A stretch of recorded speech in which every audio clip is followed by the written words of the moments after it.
listeners. So happy to have you here. Thank you for tuning in. Let's get started. Today, we are going to be speaking about one of my favorite topics called the power of gratitude.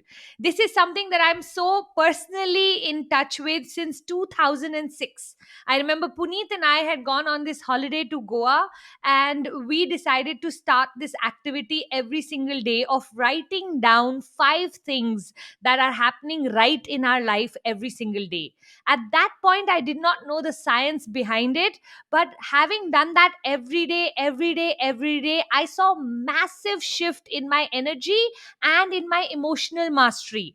All of the while, nothing from outside changed, and yet my perspective on life changed forever.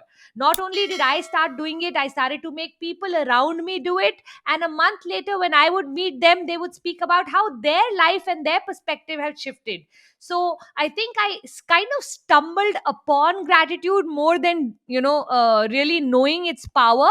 But I can assure you that you start to do this on a daily basis and your life will change forever too. So today I want to speak to you in detail about the science before I get into how you're supposed to do this. A lot of many a lot of years ago many years ago, one of the things that happened was that as I was listening, I realized that our brain, the way it functions is that its job is to highlight whatever goes wrong in our life so that it can protect us from that. So what is the brain doing all the time? Looking for the negative of our life. So our default mode is to look for where there is fear, where there is doubt, where there is something that can go wrong. That's why negative news sells so well, right? So when we start to on a daily basis start doing gratitude, one of the things that starts to happen in our brain is that new neuron pathways start to get created. So I want you to imagine this massive pipe in your brain where blood is flowing, and every day it is accumulating all of that it needs to remember, especially negative people, negative incidents, negative circumstances, which is why negative things go deep. If you go to a party and 10 people give you a compliment, you may forget the compliments, but let's say one person says, "What have you done to your hair? It's not looking good at all today. Did you get it cut?" You will keep checking yourself in the mirror and keep feeling like, what if my hair is not looking good? And it'll go deep. So negative things go deep, positive things remain in the shallow. We want to reverse this. We do that by every day focusing on what's going right in our life. So remember me speaking about that pipe. So negative things are getting stored, and eventually there will be days when sometimes you'll be getting into a fight with our spouse, and we will be able to remember every time we felt that way. My husband says, "Puja, you're a book in history of fights, because you will remember in 2008 what fight we had, what I was wearing, what had happened, where we were sitting." That's because our memory stores anything that goes deep, right?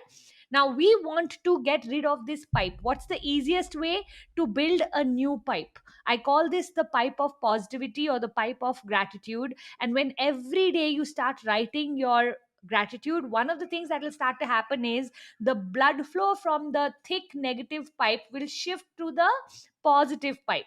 And when that starts to happen, this positive pipe, which will be a size of a straw maybe in the beginning, will start to expand in size, and over time that negative pipe will shrink and shrivel and maybe even just die. And that is where we want to take our mindset, because when we have this positive pipe, we release so many good chemicals in our body like dopamine, serotonin, endorphins, all of that comes, oxytocin, all of that gets released, and we become almost incompetent of being negative. Even when negative things happen, they can't impact us, because it's like we have an armor that we have created against it. I did not know all of this when I started doing it in 2006, but I can assure you today, when people ask me, "Puja, how are you so positive?" this would be the key reason why this has worked for me, or why, my life has become so positive. Because what we focus on grows. The more grateful you get in your heart, the more God gives you reasons to be grateful for. When God could not design our lives in particular each person, what he decided to do was that whatever someone is thinking, they will get more of. Angry people tend to stay angry and get angry with every situation. You will see there are patterns in our life that we keep on reliving. People who lose their job continue to keep losing their job. Same way, once we move into the space of gratitude, which to me is the highest frequency you can ever live in, once you move into that space, you will start to see a shift in the kind of synchronicities that start to happen in your life, the kind of serendipities or this kind of miracles that you will start to notice. And you'll wonder, like, is it like someone in the universe can literally hear you? Your ability to manifest goes 10x, according to me, the minute you're coming from a place of gratitude, because you are actually all the time, there's a company called Heart Math, which what it does is it actually measures the frequency of our heart. And before we meet anybody, almost 3 to 5 seconds before we even open our mouth and speak to someone, they've already picked up on our heart frequency. And people who are in gratitude have this ability to magnetically attract other people. People who are in a negative vibe tend to repel other people. So when we look at people who are charming or who are popular, and we wonder what is that charisma of theirs, can I tell you, one of their charismatic qualities is the fact that they are in a space of not only gratitude for themselves, but in a place of being able to influence others to raise their vibration. So if you truly want to transform your life, I'm going to recommend this to each one of you who's listening today. If you can just allow me 21 days of experimenting with what I'm saying, don't trust me if you don't want to, just experiment with this, and I can assure you at the end of 21 days, either a few miracles would have happened in your life, which is why you'll start to believe in this, or energetically you'll just start to experience the world very, very differently. Now, what is it exactly that you need to do? You can choose to do it in the morning, you can choose to do it in the evening, you can choose to do it twice a day, totally up to you. Okay, so I'm not much of a follower of that it has to be done only one way. You decide what works best for you. How I do it is, in the morning I light my lamp. This is at 4:30 in the morning. I light my lamp and I sit down to do my gratitude, and I'll keep writing, keep writing, sometimes 5, 6, 10, 12.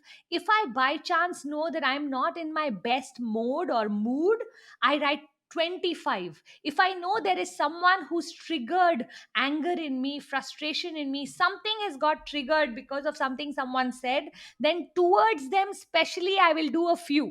Because you know what, it just puts me back into balance, and it's my way of taking my power back.